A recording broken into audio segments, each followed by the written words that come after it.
వాళ్ళు అనేది ఏంటి మేజర్గా, నేనంట వైసీపీ నాయకుడి గురించి అంటే ఆయనకి జైలుకి వెళ్ళిపోవాలి, అరెస్ట్ చేయాలంటే ఆయన అంటే క్లాస్ తీసుకున్నారు అంటున్నారు. మీరు చెప్పండి, నిజంగా ఒక క్రైమ్ చేసిన వాడిని నేను చెప్పాలా?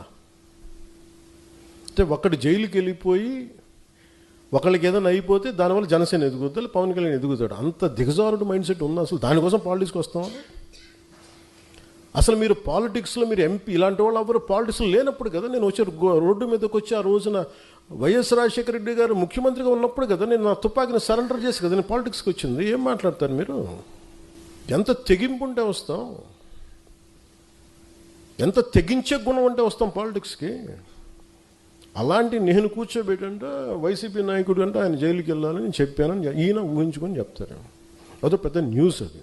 మరి మీరందరికీ కళ్ళుకి ఏం కనిపించట్లేదండి? మీ అందరికీ సమస్యలు కనిపించట్లా? ఎంతసేపు వైసీపీ నాయకుడు జైలును ఇవేనా? నేను వెళ్ళి ప్రధానమంత్రి గారితోటేను అమిత్ షా గారితో మాట్లాడితే ఇవే కనిపిస్తాయా? ఇంకేం ఉండవు మాకు సమస్యలు? దేశ భవిష్యత్తు గురించి మాట్లాడమా? ఆంధ్రప్రదేశ్ అభివృద్ధి గురించి మాట్లాడమా?